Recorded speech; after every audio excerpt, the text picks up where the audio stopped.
The first light of dawn touches the Yamuna River with fingers of rose and gold, spreading across the water in ripples of color that seem almost too delicate to be real. The air is cool, carrying the moisture of the river and the faint scent of flowers from gardens that have bloomed here for nearly 400 years. And there, rising from the morning mist like a vision from some impossible dream, stands the monument that has been called the most beautiful building ever created by human hands, the Taj Mahal. Even saying the name feels like a prayer, a whisper of devotion to something beyond ordinary experience. In this quiet hour before the crowds arrive, before the heat of the Indian sun turns the marble incandescent, the building seems to float between earth and sky, anchored to neither, belonging to both. The great dome catches the dawn light and holds it, glowing with an inner luminescence that makes it appear carved not from stone, but from solidified moonlight, from the distilled essence of beauty itself. Move closer, walking through the great red sandstone gateway, and the Taj reveals itself gradually, deliberately, the way all sacred things should be experienced. The long reflecting pools mirror the monument perfectly, creating the illusion that two Taj Mahals exist, one reaching toward heaven and its twin stretching down into infinite depths. The cypress trees stand like dark sentinels along the water channels, their vertical lines drawing the eye upward, always upward, toward that magnificent dome that seems to gather all the light of morning and reflect it back transfigured. But it is when you step onto the great marble platform, when you stand before the building itself and look up at the intricate facade, that the true nature of this place begins to reveal itself. The marble, which appears pure and uniform from a distance, is alive with detail. Flowers bloom across every surface, rendered in semi-precious stones inlaid with such precision that no joint can be seen, no gap detected even with magnifying instruments. The flowers look as though they might release perfume if touched, as though petals might tremble in the breeze. But they are stone. They are mineral. They have been here for centuries and will remain for centuries more, immortal gardens growing on the walls of a monument to love and grief. This is the first mystery of the Taj Mahal. How were these inlays created with such impossible precision, using 17th century tools? How have they survived nearly 400 years of weather, earthquake, pollution, and time itself without a single stone falling from its setting? The technique called Pietra Dura, or hard stone, was brought from Italy and transformed into something uniquely Mughal, something that would reach a height of perfection never achieved before or since. To understand it requires understanding not just technology, but obsession, not just craft, but devotion. The second mystery lies beneath your feet, invisible but fundamental. The Taj Mahal sits on the banks of a river, built on alluvial soil, on sediment deposited over millennia, on ground that should never be able to support a structure of such immense weight. The foundation system created for this building was so innovative that it anticipated engineering techniques that would not be formally developed for another 200 years. Wells were dug down to the water table, timber was laid in massive grids, stone and iron were compressed into the earth with calculated precision, and somehow, impossibly, this foundation has held steady for nearly 4 centuries, supporting 40 million kilograms of marble and sandstone without settling, without cracking, without the slightest deviation from perfect level. The third mystery is acoustic, a phenomenon of physics and geometry that creates one of the most extraordinary acoustic spaces ever built. Step inside the central chamber beneath the great dome, stand in the precise center, and speak softly. Your voice will be returned to you transformed, held by the dome, and released slowly, taking 28 seconds to fade completely, sustained by the shape of the space in a way that seems almost supernatural. The effect is not accidental. It was designed, calculated, intended to create a particular quality of meditative silence, a hush that enhances rather than diminishes sound, that makes whispered prayers feel powerful and solitary grief feel shared. 3 mysteries, 3 marvels of human achievement, but they are not separate. They are unified by a single purpose, a single driving force that explains why such extraordinary effort was invested in a building whose primary function was to house the dead. The Taj Mahal is not merely a mausoleum. It is not simply architecture, however magnificent. It is the physical manifestation of love and loss, the attempt of one man to create something eternal in response to a death that broke him, to build something perfect because the woman for whom he built it deserved nothing less than perfection. To understand the Taj Mahal, to truly comprehend why it exists and why it achieves what it achieves, you must first understand the love story that conceived it. You must understand Shah Jahan, 5th Mughal Emperor of India, and you must understand Mumtaz Mahal, the woman whose death would inspire the most beautiful monument ever built, a building so perfect that even 4 centuries later, even after all the analysis and measurement and study, it retains the power to make visitors weep, to remind us what beauty is and what it can mean. The story begins not with architecture, but with a glance, with a chance meeting in a bazaar, with a moment when a young prince saw a young woman and recognized something in her that would define the rest of his life. That was in 1607, in Agra, in the heart of the Mughal Empire at its height of power and cultural brilliance. The prince was Khurram, later to be known as Shah Jahan, king of the world. He was 15 years old. The woman was Arjamand Banu Begum, later given the title Mumtaz Mahal, chosen one of the palace. She was 14. And when they saw each other through the merchants and the crowds, something changed in the world, some subtle shift that would eventually result in 40 million kilograms of marble rising above a river to catch the light of morning. Mumtaz Mahal was born into nobility, a Persian princess descended from the aristocracy that had flowed into India with earlier Mughal conquests.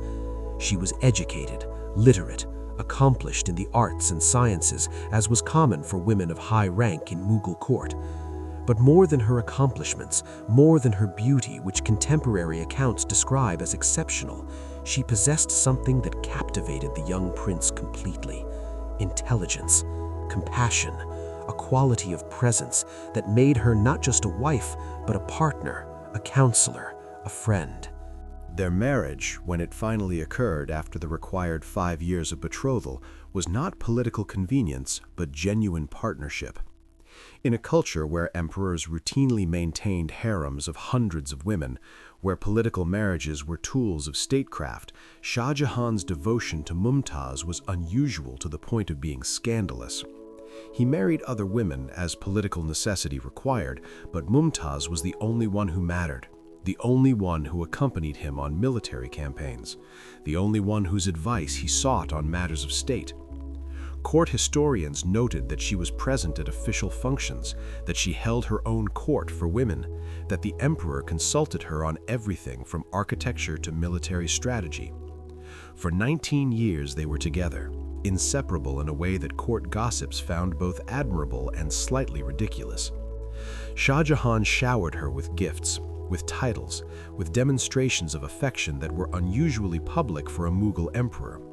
She bore him 14 children, though only 7 survived to adulthood, a reminder of the precarious nature of life even at the heights of privilege. And with each pregnancy, with each birth, the risk increased. Childbirth in the 17th century was dangerous even for empresses, even with the best physicians the empire could provide. In 1631, Mumtaz Mahal was 38 years old and pregnant with her 14th child. She was accompanying Shah Jahan on a military campaign in the Deccan, in central India, traveling with the army as she always did. The emperor was putting down a rebellion, reasserting Mughal authority over territories that had grown restless under weak governance. It was routine imperial business, the kind of campaign Shah Jahan had conducted many times before, but this time, something went wrong. On June 17, 1631, in a military encampment in Burhanpur, Mumtaz Mahal went into labor. The birth was difficult from the start, complicated in ways that even the attending physicians could not fully manage. For 30 hours she labored, and when the child finally came, a daughter who would not survive infancy, Mumtaz Mahal was dying. She knew it, the physicians knew it, and when Shah Jahan was summoned to her bedside, he knew it too. What passed between them in those final hours is recorded in court chronicles with the discretion appropriate to private imperial grief, but certain details emerged.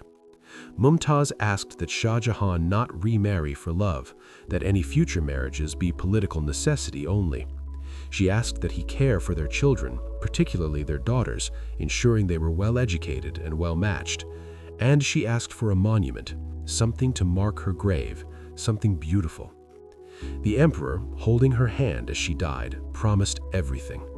He promised that her memory would be honored, that her grave would be marked not with an ordinary tomb, but with something unprecedented, something that would ensure she was remembered as long as humans built buildings and loved beauty.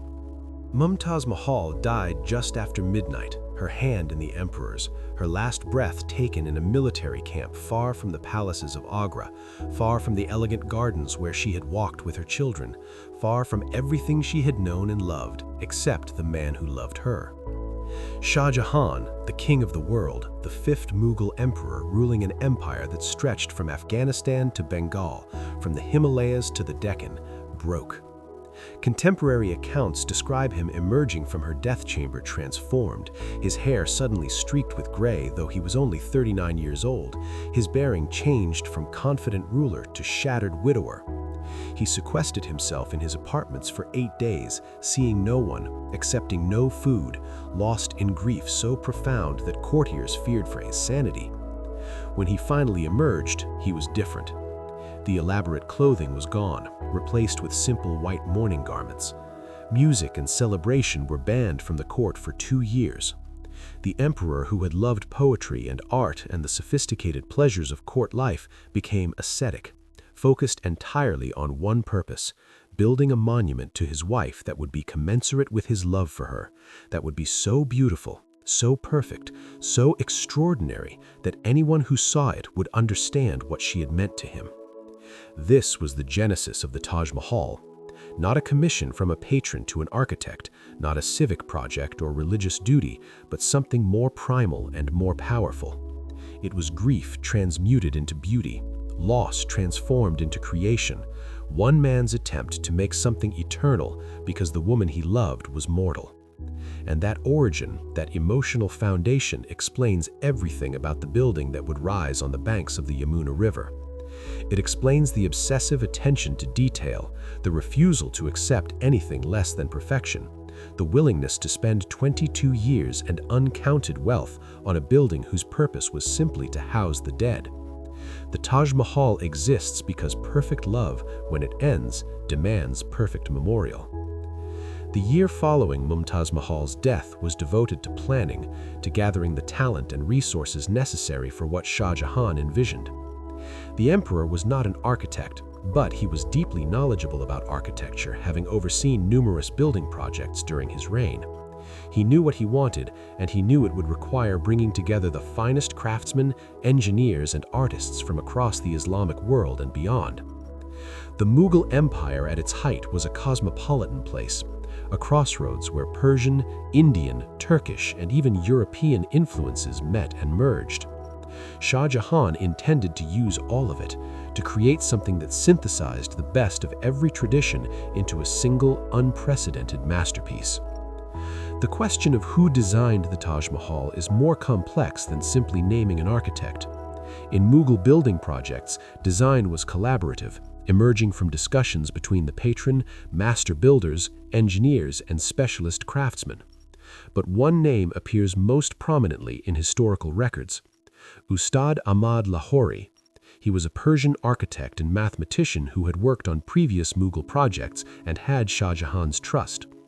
But Lahori worked with a council of advisors, including Mir Abdul Karim, the emperor's chief calligrapher, and Makramat Khan, who supervised the construction administration. There were also European influences, particularly from Italian stoneworkers who brought knowledge of Pietra Dura inlay, and Turkish specialists in dome construction who contributed their expertise to the central dome design. The planning sessions for the Taj Mahal took place in the Red Fort in Agra, in chambers overlooking the Yamuna River where the monument would rise. Models were built, drawings created, calculations made and remade. Shah Jahan was intimately involved, approving or rejecting designs, demanding modifications, insisting on perfection. The discussions ranged across every aspect: the site, the orientation, the proportions, the materials, the decoration, the gardens, the ancillary structures. Nothing was too small for consideration. Nothing was dismissed as mere detail. One early and fundamental decision was the site itself. The Taj Mahal would be built on the banks of the Yamuna River, on a bend where the water flowed slowly, creating a dramatic natural setting. But this choice was controversial from an engineering standpoint. Riverside construction was notoriously difficult, particularly in India where monsoon floods could be catastrophic. The soil near rivers was alluvial, deposited by floods over millennia, soft and unstable, and entirely unsuitable for heavy construction.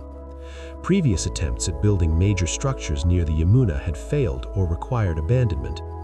The engineers on the Planning Council warned that a structure of the size and weight Shah Jahan envisioned would require foundation work of unprecedented sophistication. But the emperor was unmoved. The site had to be on the river.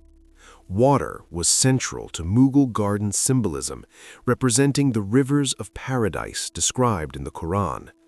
A tomb for Mumtaz Mahal needed to be associated with water, needed to be reflected in water, needed to have that connection to flowing eternity that only a river could provide. If the engineering was difficult, then the engineers would simply have to solve problems that had never been solved before. Failure was not an option. The monument would be built where Shah Jahan wanted it built, and it would stand forever. The decision to proceed despite the engineering challenges set in motion one of the most extraordinary construction projects in human history. To create foundations capable of supporting the Taj Mahal on riverbank soil would require innovation, experimentation, and a willingness to attempt techniques that had never been tried at this scale. And to understand what was achieved, to appreciate the engineering brilliance hidden beneath the marble, we must first understand the nature of the problem the builders faced. Alluvial soil, the type deposited by rivers, is composed of layers of sand, silt, and clay mixed in varying proportions and densities.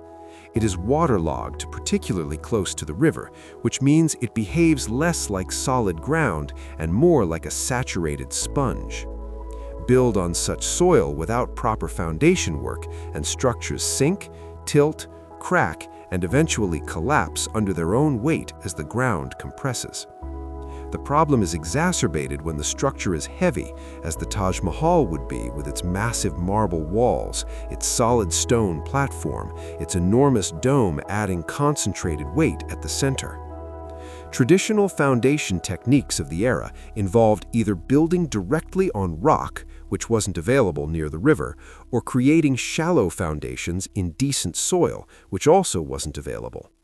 The solution developed for the Taj Mahal was revolutionary, a well foundation system that extended down through the unstable surface layers to reach more competent soil and water table, creating artificial solidity where none existed naturally.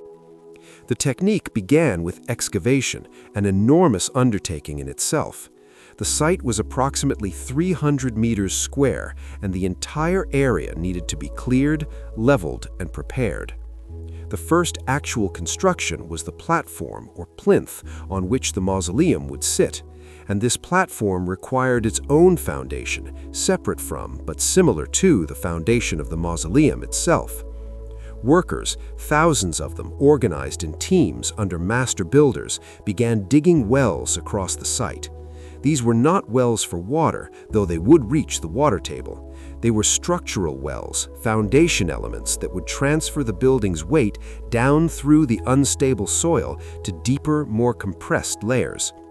The wells were approximately 3 meters in diameter and varied in depth depending on the local soil conditions, some reaching down 15 meters or more. They were arranged in a grid pattern with careful spacing, close enough to provide continuous support, but far enough apart to minimize excavation. Contemporary records suggest that hundreds of these wells were dug across the site, creating a forest of shafts penetrating deep into the earth beneath where the Taj Mahal would rise. Once dug to the required depth, the wells were filled with a carefully chosen sequence of materials. First came stone rubble, pieces of quarried rock that were tamped down to create a dense mass. Then came layers of mortar and lime poured in to fill the gaps between stones and bind the mass together. Iron rings and clamps were embedded in some wells, particularly those that would bear the heaviest loads, adding tensile strength that stone alone could not provide. The filling process was systematic and slow, with each layer allowed to settle and cure before the next was added. The goal was to create columns of solid material extending from deep in the earth up to just below ground level. Columns that would not compress significantly under load, that would transfer the building's weight down to soil compact enough to bear it. Above the filled wells, the builders laid a massive timber grid. This was not decorative woodwork, but structural engineering, using large timbers laid perpendicular to each other in layers, creating a lattice that distributed weight across the entire well field. The timber was likely teak or sal, hardwoods known for their resistance to rot and their structural strength. The wood would be submerged below the water table, kept saturated and therefore protected from decay that would occur if alternately wet and dry. This technique of using submerged timber for foundations was not new. It had been used in Venice and other waterside cities, but applying it at this scale for a structure of this weight was unprecedented in India. On top of the timber grid came the first visible structure, the great platform or plinth that would elevate the Taj Mahal 7 meters from the surrounding gardens. This platform served multiple purposes. Practically, it raised the mausoleum above flood level, protecting it from the Yamuna's seasonal rises. Symbolically, it elevated the tomb toward heaven, separating it from the earthly realm. Architecturally, it created a base of perfect proportions, a square platform that would anchor the vertical thrust of the mausoleum and its minarets. And structurally, it distributed the building's weight across the entire well foundation system, ensuring no single point bore excessive load. The platform was constructed of brick and rubble fill contained within red sandstone walls. The fill material was compacted in layers, each layer tamped and leveled before the next was added, a process that took years but ensured the platform would not settle unevenly. Within the platform, the builders incorporated a series of chambers and passages, some for structural purposes, allowing the interior fill to be accessed and inspected, others for practical use, providing storage and circulation space. A sophisticated drainage system was built into the platform, channels and pipes that would carry away monsoon rain and prevent water from accumulating and adding weight or causing erosion. The precision required for the platform was extraordinary. For the Taj Mahal's perfect symmetry to be achieved, the platform had to be perfectly level across its entire 300-meter extent. Even a slight deviation would result in visible asymmetry in the structures above. The leveling was accomplished using water channels, allowing water to find its own level and thus provide an accurate horizontal reference. Contemporary accounts suggest that the platform's surface was level within a few millimeters across its entire area, an achievement that would be impressive even with modern surveying equipment and astonishing with 17th century tools. The foundation system, the wells and timber and platform took several years to complete. Shah Jahan visited the site regularly during this period, inspecting progress, demanding reports, ensuring that the invisible work beneath what would eventually be the world's most beautiful building was being executed with the same care and perfection that would later be lavished on the visible marble.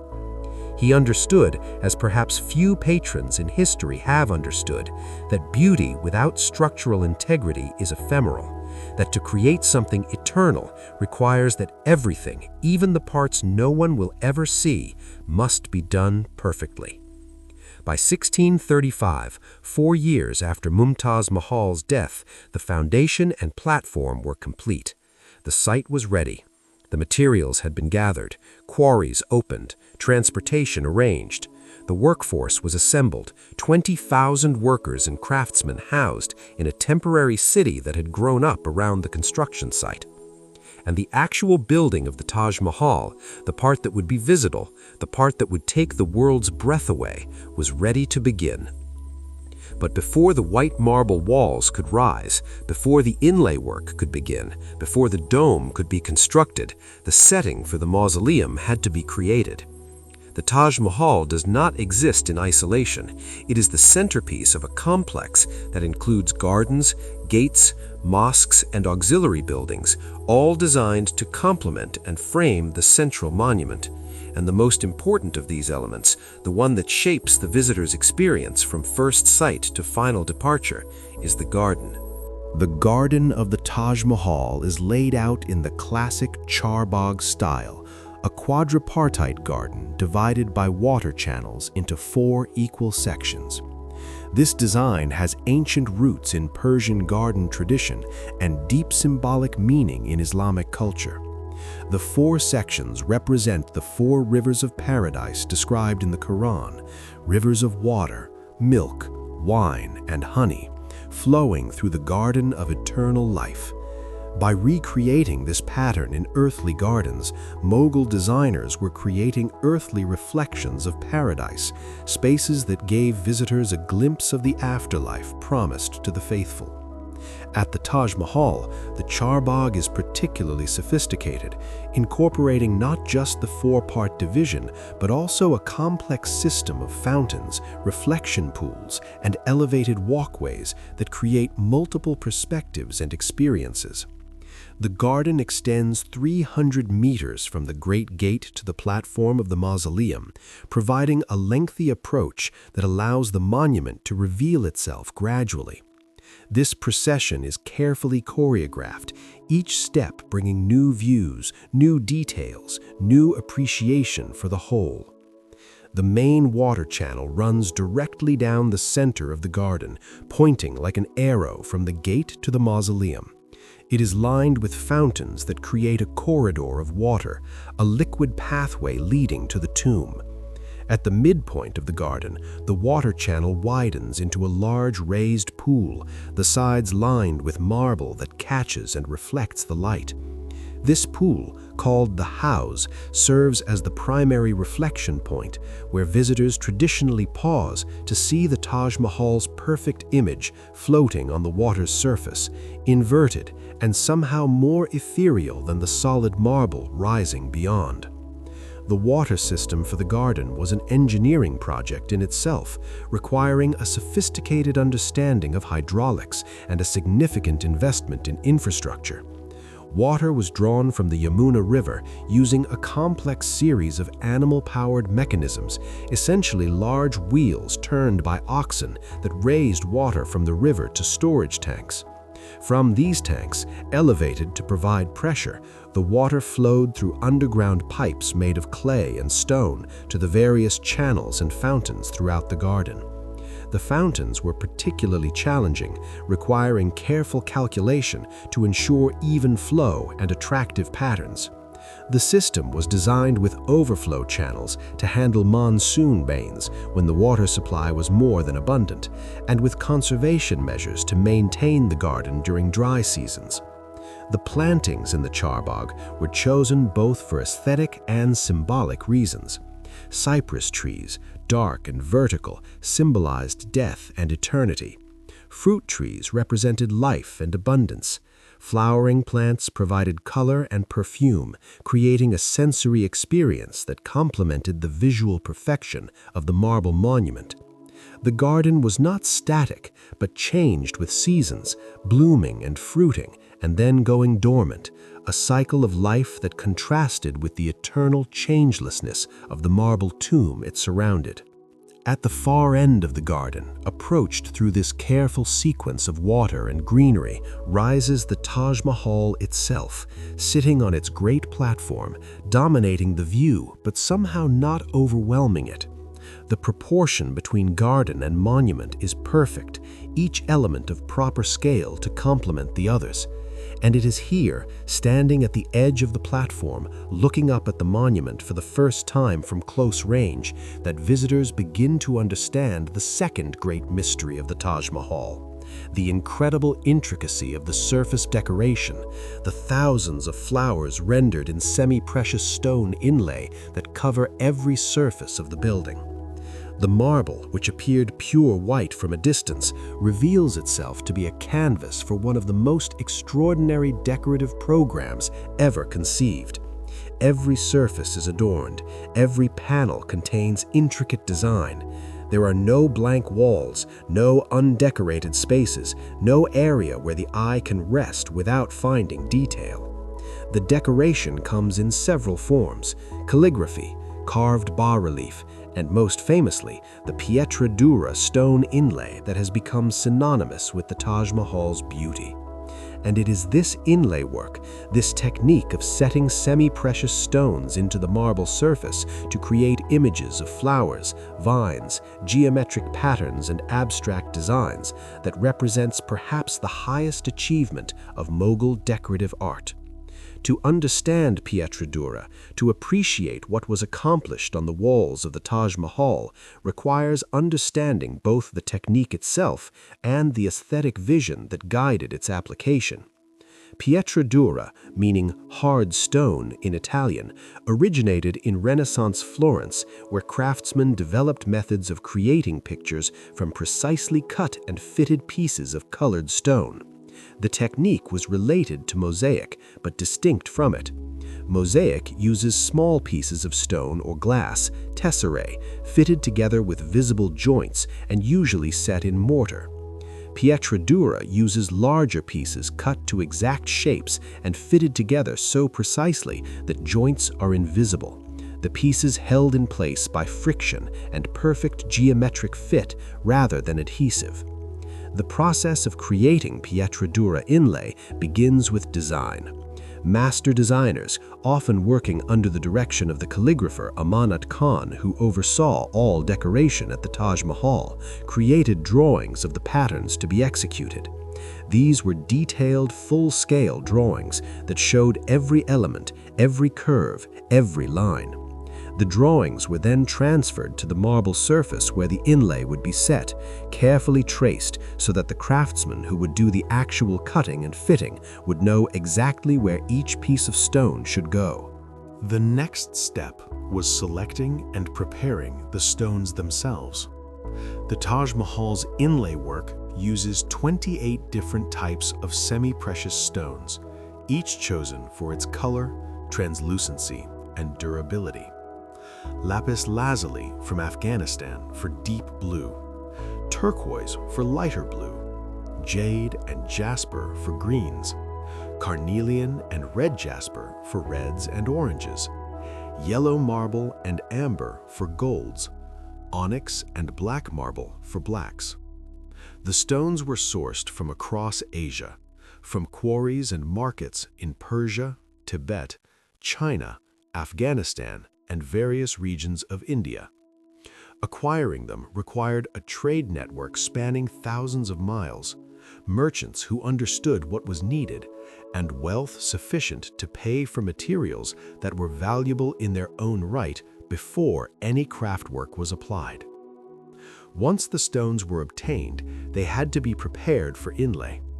This meant cutting them into thin slices, sometimes as thin as 1 millimeter, using abrasive saws and considerable patience.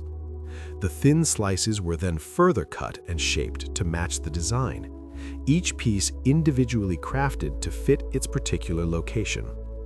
The cutting required extraordinary precision. A piece that was even slightly too large would not fit properly. A piece too small would leave gaps. The tools for this work were simple, essentially bow saws with abrasive blades, grinding wheels and files, all requiring immense skill to use effectively. The marble surface that would receive the inlay also required careful preparation. Using metal chisels, craftsmen carved shallow recesses in the marble, precisely matching the shapes of the stone pieces that would be fitted into them. The depth of the recess was critical. Too shallow, and the inlay piece would protrude above the marble surface, creating an uneven texture. Too deep, and the piece would sink below the surface, visible as a depression. The recesses had to match the thickness of the inlay pieces exactly, across thousands of individual cuts, across hundreds of square meters of surface. The fitting was done dry, without adhesive, relying entirely on precision. Each piece was individually placed into its recess, tapped gently to seat it, and checked for fit. If the fit was not perfect, the piece was removed, adjusted, and tried again. This process was repeated for every single element of every design, thousands upon thousands of individual pieces, each one requiring individual attention, individual perfection. When the fit was finally achieved, when a piece seated itself flush with the marble surface and held there by friction alone, that piece was locked in place by the pieces around it, creating an interlocking system where each element helped hold its neighbors. The final step was polishing. Once all pieces were in place, the entire surface, marble and inlay together, was polished to a uniform smoothness and luster. This polishing served multiple purposes. It created the visual seamlessness that makes the inlay appear to be part of the marble rather than added to it. It brought out the colors and translucency of the stones, and it sealed the joints, making them even less visible and more resistant to moisture and dirt penetration. The polishing was done with increasingly fine abrasives, from coarse grinding to remove rough spots to fine buffing with soft cloths and powder to achieve the mirror-like finish that characterizes the completed work. The result of this painstaking process is visible on every surface of the Taj Mahal. But perhaps the most impressive examples are on the cenotaphs, the marble tomb markers that sit in the central chamber. These cenotaphs are covered entirely in Pietra Dura inlay, flowers and vines intertwining in patterns so dense and so perfect that even close examination with magnifying instruments reveals no flaws. The flowers are botanically accurate, identifiable as specific species. Tulips with their characteristic 3 petals and elongated stems, irises with their complex overlapping petals, poppies with their delicate, almost translucent petals rendered in thinly sliced carnelian that actually allows light to pass through. Narcissus, jasmine, chrysanthemums, all rendered with loving attention to botanical detail, all created from stone. The choice of flowers was not random. Each species had symbolic meaning in Persian and Islamic tradition. Tulips represented perfect love. Irises were associated with paradise. Poppies symbolized both rest and forgetfulness, appropriate for a tomb. The flowers were often shown in different stages of bloom, some as buds, some fully open, some beginning to fade, representing the cycle of life and the inevitability of change. Together, they created not just decoration, but meaning, a visual language that spoke of love, loss, paradise, and eternal life to those who understood the symbolism. The technical achievement of the inlay work becomes even more remarkable when you consider the scale. The Taj Mahal is not a small building. The mausoleum itself is approximately 55 meters on each side. The interior chamber beneath the dome is surrounded by 8 smaller chambers, each one decorated with inlay. The exterior walls, the interior walls, the cenotaphs, the screens, all are covered with this work. If you were to calculate the total area of Pietra Dura inlay at the Taj Mahal, you would be measuring in thousands of square meters, and every square centimeter of that area represents hours of skilled labor, perfect craftsmanship, and unwavering attention to detail. The durability of the inlay is as impressive as its beauty. Nearly 400 years after its creation, the Pietra Dura work at the Taj Mahal remains largely intact. Individual stones have occasionally worked loose, dislodged by vibration or temperature cycling, or the inevitable settling that occurs in even the best designed buildings. But the vast majority of the millions of individual pieces remain exactly where they were placed in the 1640s, held by nothing but the precision of their cutting and fitting. No glue has failed because no glue was used. The stones are locked in place by geometry alone, testament to the skill of craftsmen whose names are mostly forgotten, but whose work speaks eloquently of their abilities. Modern restoration work on the Taj Mahal has required replacing some missing or damaged inlay pieces, and this work has revealed just how difficult the original craftsmanship was. Even with modern tools, even with machinery that can cut more precisely than any handheld saw, modern craftsmen struggle to achieve the standards set by their 17th century predecessors. The challenge is not just technical but artistic, requiring not just skill but also the aesthetic sensibility to make new work blend seamlessly with old, to match not just the technique but the spirit of the original. The Pietra Dura inlay of the Taj Mahal influenced subsequent Indian architecture profoundly. The technique became a hallmark of Mughal decorative style, used in later buildings, though never again at the scale and perfection achieved at the Taj. Other rulers attempted to emulate Shah Jahan's achievement, commissioning their own marble buildings with inlay work, but none achieved the same quality. Partly this was because none had the resources Shah Jahan commanded at the height of Mughal power. Partly it was because none had the same motivation, the same driving need to create perfection that comes from grief. And partly it was simply that the Taj Mahal assembled, at one moment in time, the perfect combination of patron, craftsman, resources, and vision that allowed something extraordinary to be created. But the inlay work, as spectacular as it is, represents only one aspect of the Taj Mahal's decorative program. Equally important, though perhaps less immediately obvious, is the calligraphy that flows across the building's surfaces, guiding the visitor's journey and infusing the monument with spiritual meaning through the words of the Quran. Amanat Khan Shirazi, a Persian calligrapher of extraordinary skill, was given the responsibility for all inscriptions at the Taj Mahal. This was not mere decoration, but sacred duty, rendering the Word of God in visual form, making text into architecture. The calligraphy at the Taj Mahal is executed in black marble inlay using the same Pietra Dura technique as the flowers, but the challenges were different. Calligraphy must be legible, which means maintaining consistent letter forms and proportions. It must flow, which means careful attention to the connections between letters and the rhythm of the script. And at the Taj Mahal, where much of the calligraphy appears on vertical surfaces that rise high above the viewer, it must account for perspective distortion. The main calligraphic program consists of passages from the Quran, carefully chosen for their relevance to death, paradise, and resurrection. The inscriptions appear on the Great Gateway, around the entrances to the mausoleum, and on the tomb cenotaphs themselves. The script style is Naskh, a clear and elegant form particularly suited to rendering sacred text. The letters are formed from black marble, precisely cut and inlaid into the white marble background, creating maximum legibility through stark contrast. The most remarkable aspect of the calligraphy is the solution to perspective distortion. Letters near the ground appear smaller than letters high on the walls. This is not poor execution, but careful optical correction. Amanat Khan understood that letters viewed from below at an acute angle appear compressed compared to letters viewed at eye level.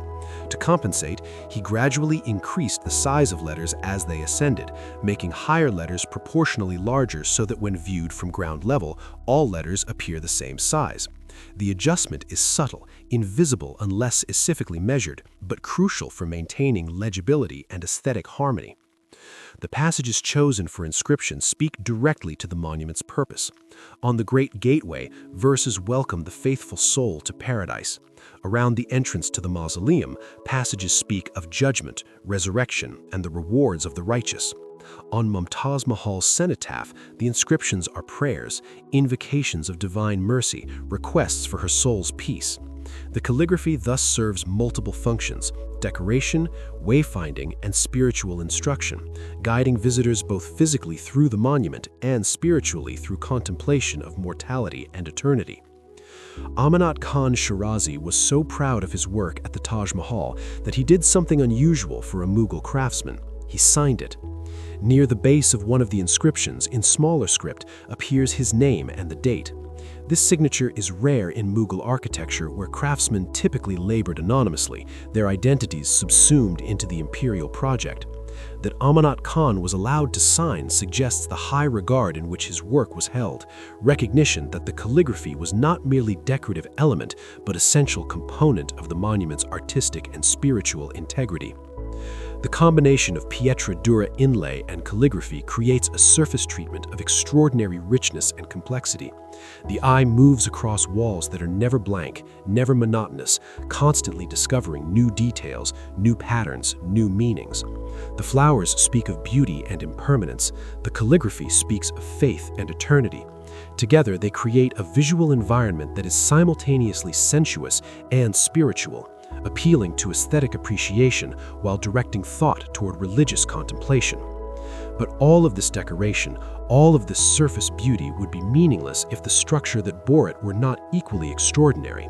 And the greatest structural achievement of the Taj Mahal, the element that more than any other defines its silhouette and its interior spatial experience, is the great central dome that rises above the main chamber like a crown, like a blessing, like the curved vault of the heaven itself. The dome of the Taj Mahal is not a single element, but a complex structural and spatial system that represents the culmination of centuries of Islamic architectural development in dome construction. It is, in fact, two domes, an outer dome that creates the exterior profile and an inner dome that defines the interior space. Between them is a structural system so innovative that it would not be fully understood or appreciated until modern structural analysis could model its behavior mathematically. The outer dome rises 44 meters above the platform, dominating the Taj Mahal's silhouette and visible from miles away. Its profile is slightly bulbous, wider at the equator than at the base, creating a shape that is neither strictly hemispheric nor pointed, but something in between, uniquely Mughal. This shape was not arbitrary, but carefully designed to achieve specific aesthetic and structural goals. Aesthetically, the bulbous profile is more graceful than a hemisphere, more elegant than a pointed dome, creating a silhouette that is feminine and soft, appropriate for a monument to a woman.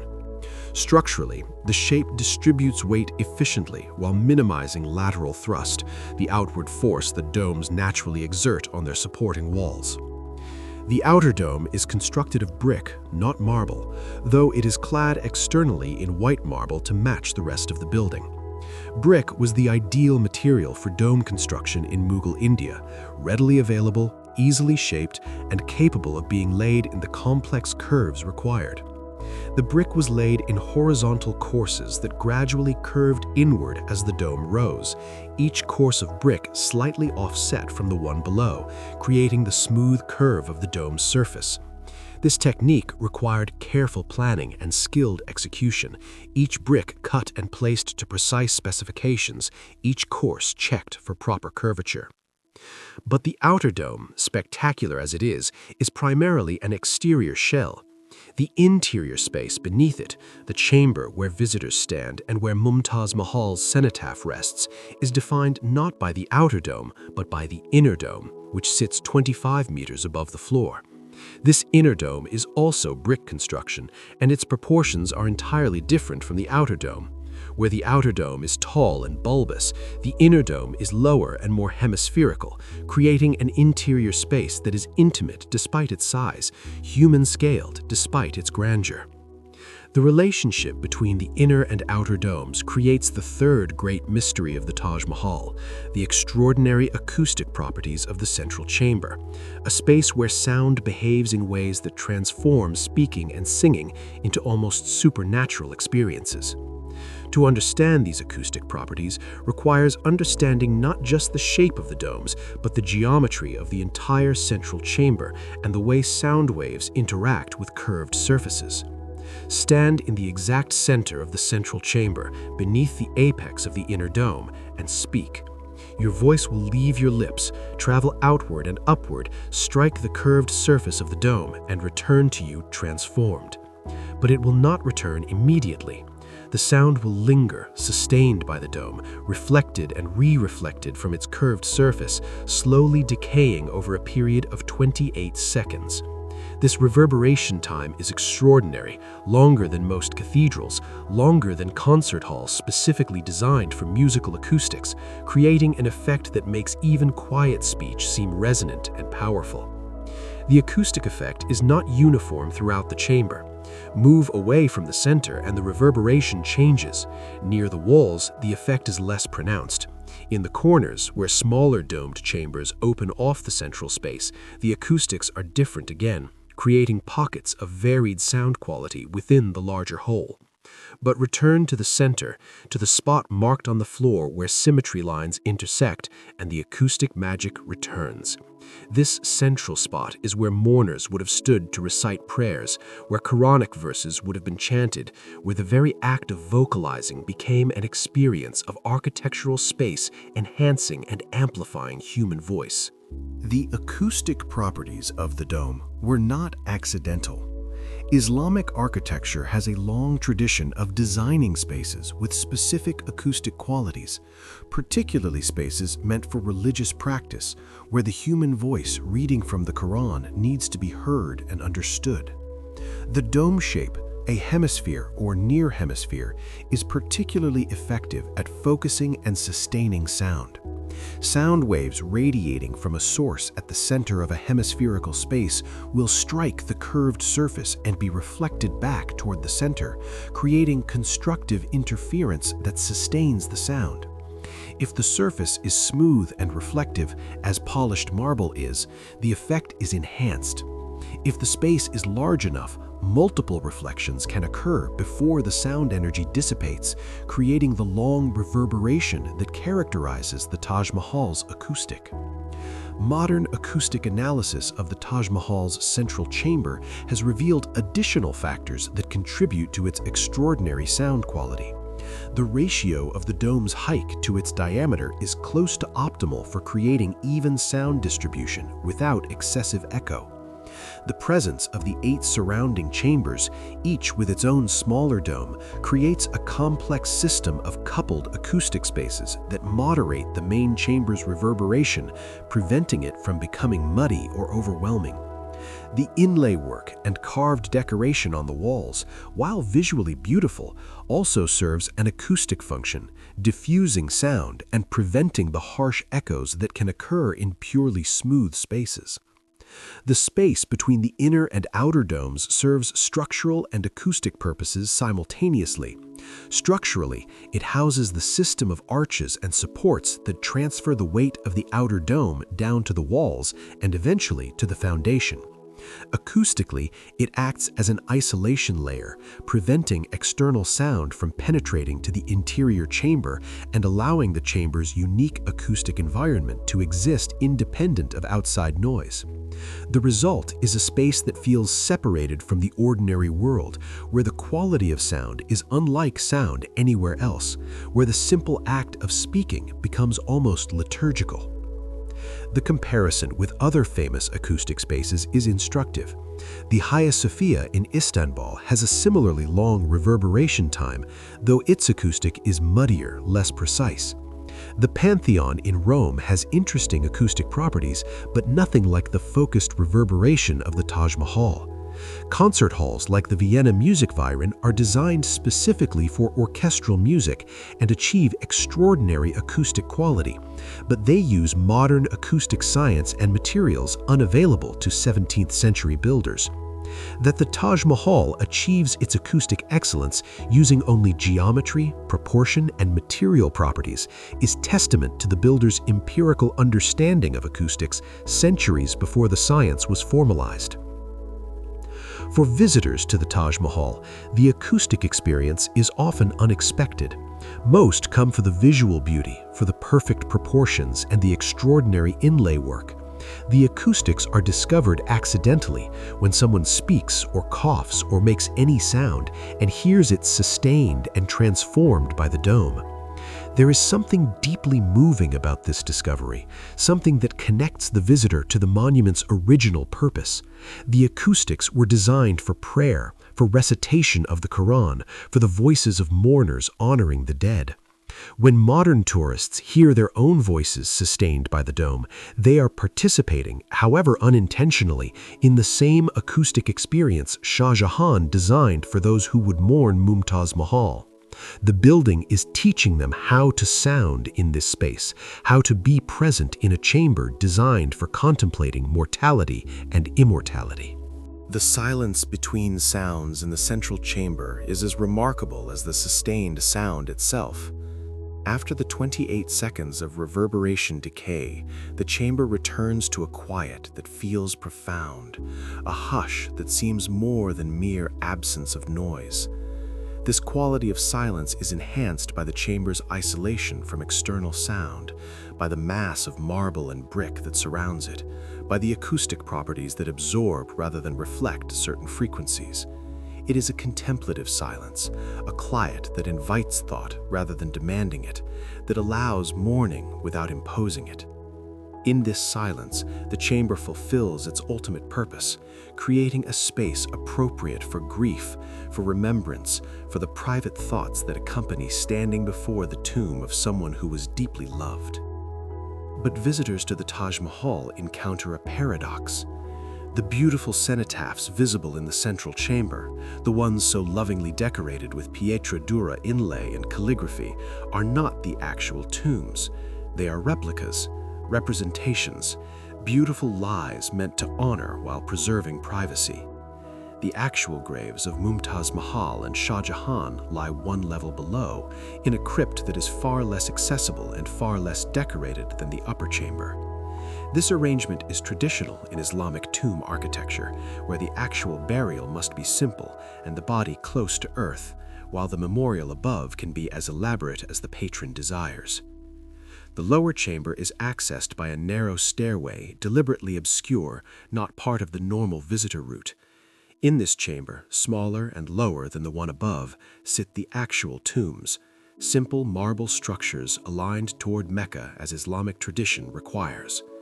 The chamber is dimly lit, quiet in a different way than the domed space above, intimate rather than grand. Here, away from the crowds and the guided tours and the snap of cameras, lies the actual resting place of the woman for whom all this beauty was created. The lower chamber's acoustics are different from the upper chamber, more direct, less sustained. Sound does not linger here. It is absorbed by the smaller space, by the lack of a soaring dome. This acoustic intimacy seems appropriate for the actual burial site, creating a space where prayers can be spoken quietly, privately, without the amplification of the dome above. It is as though the building understands the difference between public memorial and private grief, between the monument that faces the world and the grave that faces only God. The presence of Shah Jahan's tomb next to Mumtaz Mahal's introduces an asymmetry into the Taj Mahal's otherwise perfect symmetry, and this asymmetry tells its own story. The Taj Mahal was designed for Mumtaz Mahal alone, its symmetry perfect, its central tomb aligned on the building's central axis.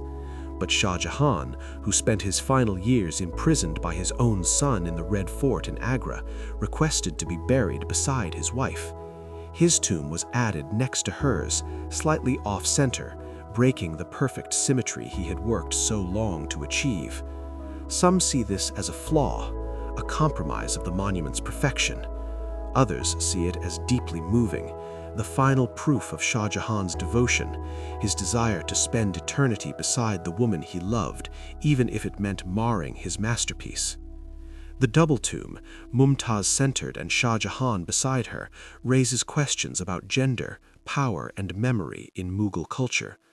The Taj Mahal was built by a man to honor a woman, an unusual dynamic in a patriarchal society. Mumtaz Mahal held the central position, literally and figuratively, in death as she had in Shah Jahan's life. Yet Shah Jahan's tomb is slightly larger than hers, a subtle assertion of male preeminence even in this most feminine of monuments. The double tomb, Mumtaz-centered and Shah Jahan beside her, mirrors the complexity of their relationship in life, deeply loving but structured by the power dynamics of emperor and empress, man and woman, ruler and consort. Above the lower chamber, in the public space beneath the Great Dome, the symbolic cenotaphs tell a more idealized story. Here, Mumtaz and Shah Jahan rest in perfect symmetry, surrounded by beauty, bathed in filtered light that enters through marble screens, their memory preserved in the most beautiful building ever created. The contrast between the simple actual graves below and the magnificent symbolic tombs above captures something essential about memorial. It exists not for the dead, who are past caring about marble and inlay, but for the living, who need beauty and symbolism to process grief and keep memory alive. The four minarets that stand at the corners of the platforms surrounding the Taj Mahal serve both aesthetic and practical functions, but they also contain a hidden feature that reveals the builder's sophisticated understanding of structural engineering and risk management. The minarets appear vertical, standing straight and tall at each corner of the platform, framing the central dome and creating the perfect symmetry that characterizes the entire complex. But careful measurement reveals that they are not quite vertical. Each minaret tilts slightly outward away from the central building by approximately 2 to 3 degrees. This tilt is deliberate, not the result of settlement or structural failure. The builders designed the minarets to lean outward as a safety feature. Northern India sits in a seismically active zone where earthquakes, though not frequent, do occur with enough regularity that builders needed to account for them. The minarets, rising 40 meters into the air, are essentially tall, slender towers vulnerable to seismic shaking. If an earthquake were strong enough to topple a minaret, the outward tilt ensures that it would fall away from the central mausoleum rather than into it, protecting the Taj Mahal from catastrophic damage. The tilt is so subtle that most visitors never notice it, even when standing directly beside a minaret. The human eye is remarkably forgiving of slight deviations from vertical, especially when the surrounding context provides no obvious reference for comparison. But measured instruments confirm the tilt, and the pattern of all four minarets leaning outward from the center is too consistent to be accidental. It represents engineering foresight, a willingness to compromise pure aesthetic for practical safety, though done so subtly that the aesthetic impact is negligible. The minarets serve another important function beyond framing the dome and providing earthquake safety. They are functional, designed to be climbed by muezzins who would call the faithful to prayer from the balconies that ring each minaret at 2 levels. Though the Taj Mahal is a tomb, not a mosque, the adjacent mosque building is functional, and the minarets belong to it as much as to the tomb complex. The calls to prayer ringing out from the four corners of the platform would have been part of the daily rhythm of the Taj Mahal from its completion, a reminder that this monument to death exists within the context of ongoing life, ongoing faith, ongoing practice. The interior of the minarets consists of narrow spiral staircases, steep and dark, winding upward with only occasional slit windows for light and ventilation. Climbing to the top is not recommended for the casual visitor, both because of the physical difficulty and because the minarets have been periodically closed for safety reasons. But those who do make the climb are rewarded with extraordinary views. Across the platform to the central dome, out over the gardens to the Great Gate, beyond to the Yamuna River and the city of Agra spreading in all directions. From this height, the Taj Mahal's setting within the larger landscape becomes clear, and the careful relationships between building, garden, river, and horizon reveal themselves. The changing appearance of the Taj Mahal at different times of day and in different seasons is one of its most remarked upon qualities, a phenomenon that has inspired poets and photographers and countless visitors who return again and again trying to capture the full range of the monument's moods. The marble itself is responsible for much of this effect. Makrana marble, the specific type used throughout the Taj Mahal, has qualities that make it particularly responsive to light. It is not perfectly white, but contains subtle variations in color and translucency that affect how it reflects and transmits light.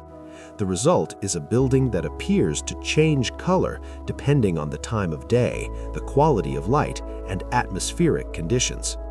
At dawn, when the sun rises behind the Taj Mahal as seen from the Great Gate, the monument emerges from darkness gradually, first appearing as a dark silhouette against the lightening sky, then catching the first rays of sun and beginning to glow with soft pinks and peaches, colors reflected from the sky, but also seeming to emanate from within the marble itself. The effect lasts perhaps 20 minutes, that magical period when dawn light is warm and horizontal, painting everything it touches with subtle color. Then, as the sun climbs higher and light becomes whiter, the Taj Mahal transitions to its daytime appearance, brilliant white, almost too bright to look at comfortably, radiating rather than reflecting light. Midday at the Taj Mahal is intense. The Indian sun is powerful, and white marble becomes nearly incandescent under its direct rays. The building seems to shimmer with heat, and the contrast between the brilliant marble and the deep shadows cast by architectural details becomes stark. This is not the ideal time for viewing the monument aesthetically, but it reveals different aspects of the building, particularly the three-dimensionality created by the carved and inlaid decoration that casts micro-shadows that create depth and texture invisible in the softer light of morning or evening. Afternoon brings a gradual softening as the sun begins its descent. The light becomes warmer, more golden, and the Taj Mahal begins another color transformation. The whites shift to creams, then to golds and honeys, as though the marble is absorbing the sunset and transforming it. The decoration becomes more visible again as shadows lengthen and details emerge from the midday glare. This is a popular time for photographers, and for good reason. The monument seems to become more three-dimensional, more substantial as afternoon progresses toward evening. Sunset at the Taj Mahal is justly famous, drawing crowds who gather in the gardens and along the river to watch the monument's final transformation of the day. As the sun drops toward the horizon, the Taj Mahal becomes a warm, peachy orange, glowing as though lit from within, the marble transformed into something molten and alive. The color deepens as sunset progresses, moving through shades of amber and copper, before finally, in the last moments before the sun disappears, turning to a deep rose, a color so rich and unexpected that it hardly seems possible that white marble could display it. Then, as the sun sets and direct light is replaced by the diffuse glow of twilight, the Taj Mahal fades to soft blue-gray, its details becoming indistinct, its mass becoming ghostly, before finally disappearing into the darkness of night. But the Taj Mahal's appearances do not end with sunset. On nights when the moon is full or near full, the monument appears again, transformed once more, this time into something entirely ethereal.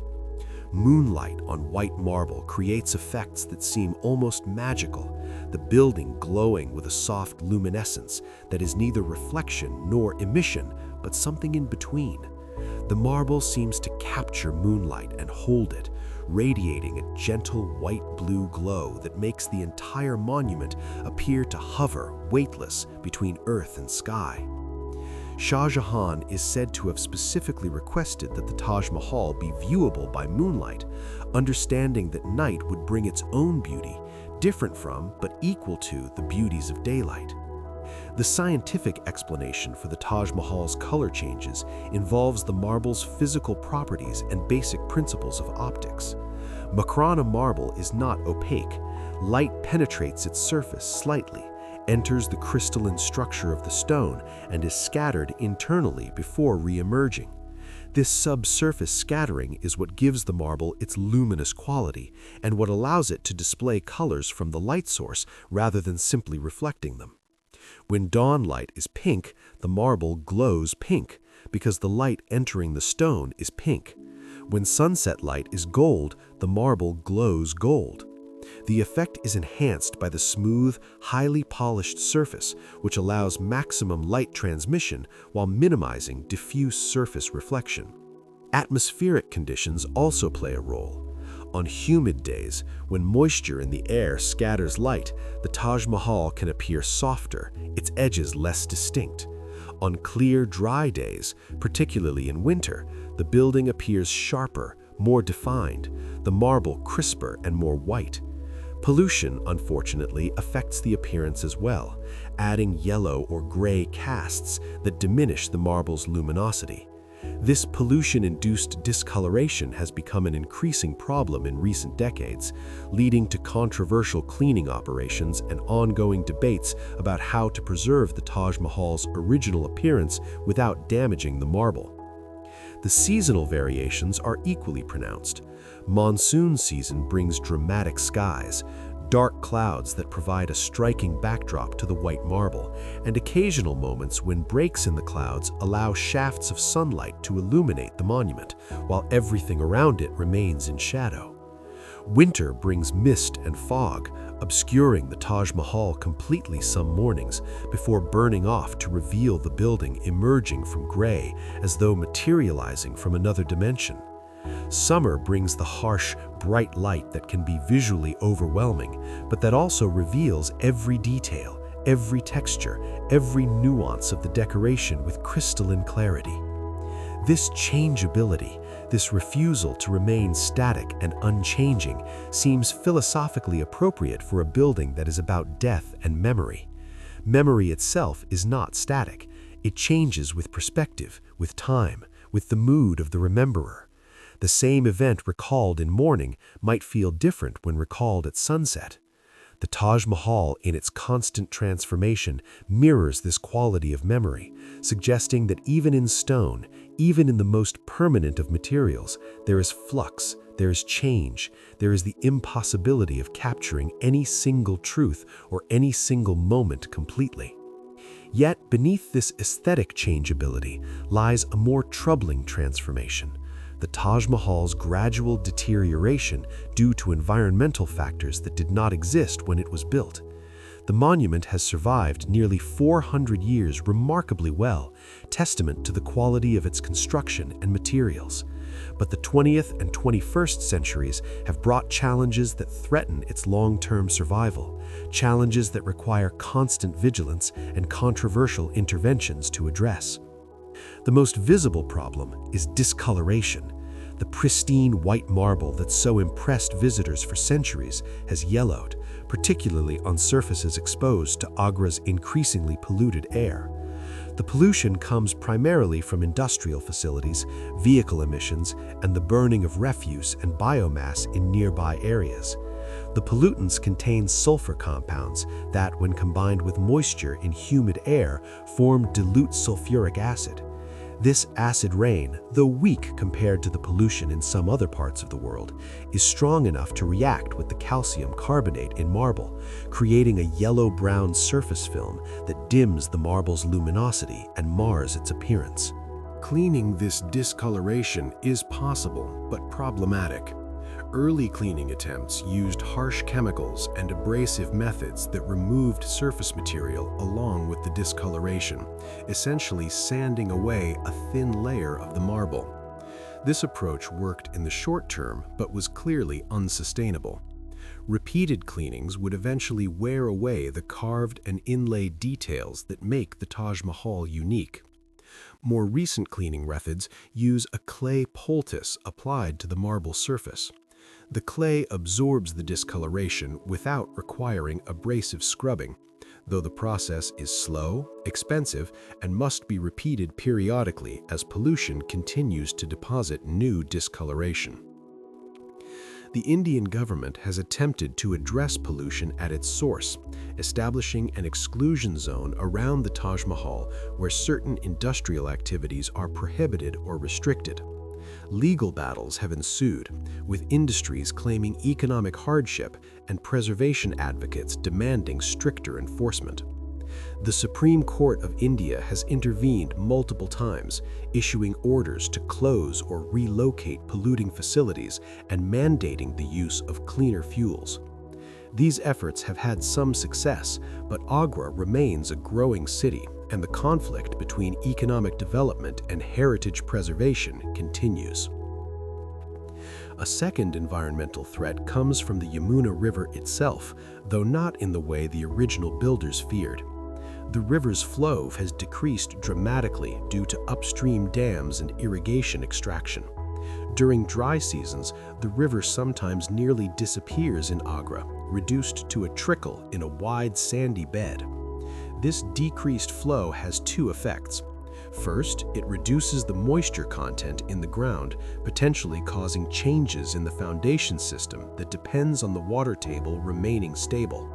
Second, it eliminates the cooling and humidity moderating effect the river once provided, potentially increasing temperature cycling that causes marble to expand and contract, leading to micro-cracking. The foundation itself, though brilliantly designed for 17th century conditions, faces modern challenges. The timber elements of the foundation system remain submerged and therefore protected from rot, but changes in the water table could expose them to alternating wet and dry conditions that would accelerate decay. Monitoring wells have been installed to track water table levels, and studies are ongoing to determine whether intervention is necessary. The possibility of the timber foundation failing after 4 centuries of success is both ironic and concerning, suggesting that modern human activity could undo what careful 17th century engineering achieved.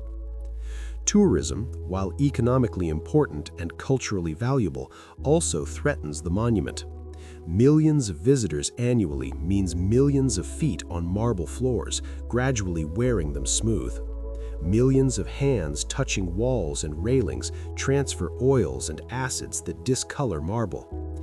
Even millions of breaths affect the interior environment, increasing humidity and carbon dioxide levels that can promote biological growth and chemical reactions. Managing this impact requires difficult decisions about access. Should visitor numbers be limited? Should certain areas be closed to public access? Should entry fees be raised to reduce demand? Each solution has drawbacks, either limiting access to cultural heritage or changing the experience in ways that diminish its value. The Taj Mahal has survived wars, including being camouflaged during World War II and the India-Pakistan wars to prevent it from being used as a navigation landmark by enemy aircraft.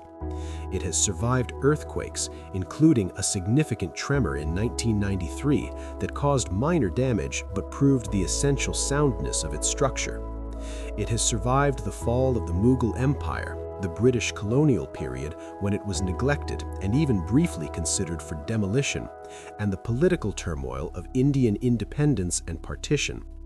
Each threat has been met and overcome, each crisis managed, each challenge addressed. But the cumulative effect of modern environmental degradation presents perhaps the most insidious threat, because it is gradual, because it comes from everywhere and nowhere, because it is not a single problem, but a constellation of problems that require constant, expensive, ongoing intervention. Despite these challenges, the Taj Mahal endures, not just as a physical structure, but as a symbol that has transcended its origins to become something larger than itself. It is India's most recognizable monument, appearing on currency, in media, as the immediate visual shorthand for India itself. It is one of the new 7 wonders of the world, selected by popular vote in recognition of its extraordinary beauty and historical significance. It is a UNESCO World Heritage Site, afforded international protection and recognition. And it is, perhaps most importantly, still what Shah Jahan intended it to be, a monument to love, a place where the grief of one man for one woman has been transformed into beauty that speaks to all humanity. The legends that surround the Taj Mahal are numerous, and like most legends, they reveal as much about our desires and fears as about historical fact. The most persistent legend concerns Shah Jahan's supposed plan to build a second Taj Mahal across the river in black marble, a mirror image that would serve as his own tomb. According to this story, Shah Jahan began construction on this Black Taj, but was prevented from completing it by his imprisonment, leaving the plan unrealized and the land across the river forever marked by his ambition. The legend is compelling, romantic, perfectly symmetrical in its own way. If the white Taj Mahal represents Mumtaz Mahal, then surely the black Taj Mahal would represent Shah Jahan. The two monuments would face each other across the river, eternally gazing at one another, perfect in their opposition and their unity. The story has been repeated in travel guides, in documentaries, in countless retellings that have given it the weight of established fact. But archaeology and historical scholarship have found no evidence supporting the Black Taj legend. Excavations across the river from the Taj Mahal have revealed garden remains, not building foundations. Documents from Shah Jahan's reign make no mention of such a project. The emperor's son, Aurangzeb, who imprisoned his father, kept meticulous records of his father's expenditures and would certainly have noted and perhaps mocked such an extravagant project, but no such records exist. The Black Taj Mahal appears to be entirely mythical, a story that persists because it is too good not to be true, because it completes a narrative that feels incomplete, because we want Shah Jahan to have his own monument as magnificent as the one he built for his wife. The truth, perhaps, is more poignant than the legend. Shah Jahan built the Taj Mahal for Mumtaz Mahal, not for himself. He expected to be buried elsewhere, or perhaps not to need so grand a tomb, or perhaps simply did not think beyond the urgent need to honor the woman he loved. That he ended his days imprisoned, able to see the Taj Mahal from his cell window but unable to visit it, and that he was eventually buried beside Mumtaz in an asymmetric arrangement that mars the building's perfect symmetry, feels more human and more tragic than any planned black twin could be. He became an afterthought in his own masterpiece, present but off-center, important but secondary, exactly as no emperor expects to be, but as sometimes life or death arranges. There are darker legends too, stories that Shah Jahan ordered the hands of the master craftsmen cut off or blinded them to ensure they could never create anything as beautiful for anyone else. These stories appear in various forms, sometimes specifying particular craftsmen, sometimes suggesting wholesale mutilation of the entire workforce. They are almost certainly false, emerging from a combination of misunderstanding and Orientalist stereotyping of despotic Eastern rulers. The evidence against these legends is substantial. Many craftsmen who worked on the Taj Mahal are known to have worked on subsequent projects, impossible if they had been mutilated. Mughal culture valued artistic excellence and patronized craftsmen generously. Mutilating skilled artisans would have been economically and culturally nonsensical. And no contemporary account mentions any such atrocity, though Mughal historians were detailed in their coverage of the emperor's actions. Yet the legends persist, and their persistence says something about how the West has historically imagined the East as a place of extremes, of magnificent art created through cruel tyranny, of beauty inseparable from barbarity. The truth, as always, is more complex and less dramatic. The Taj Mahal was built by skilled workers who were well paid and highly respected. The project took 22 years and employed thousands at its peak. It was expensive, but not unusually so for a major imperial monument. It represented the heights of Mughal civilization, but it also contributed to the empire's eventual economic problems, draining resources that might have been better spent on administration or military preparedness.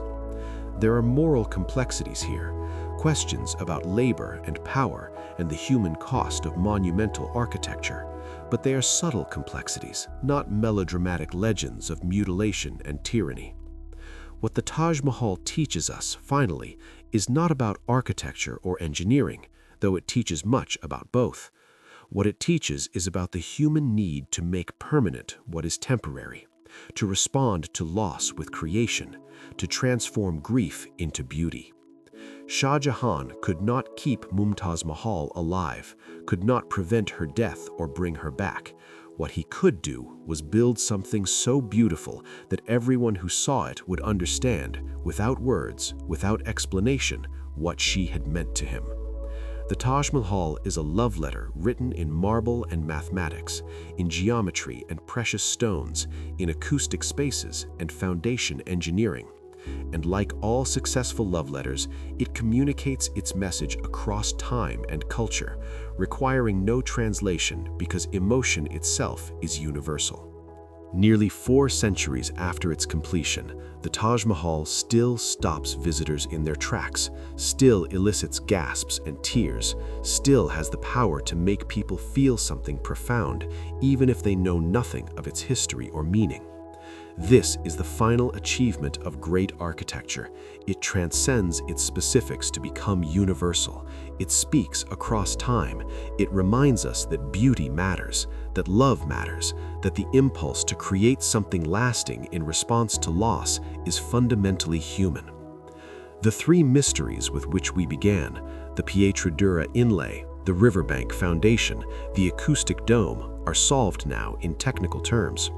We understand how the inlay was executed, how the foundation functions, how the dome creates its extraordinary acoustic. But understanding the technique does not diminish the achievement.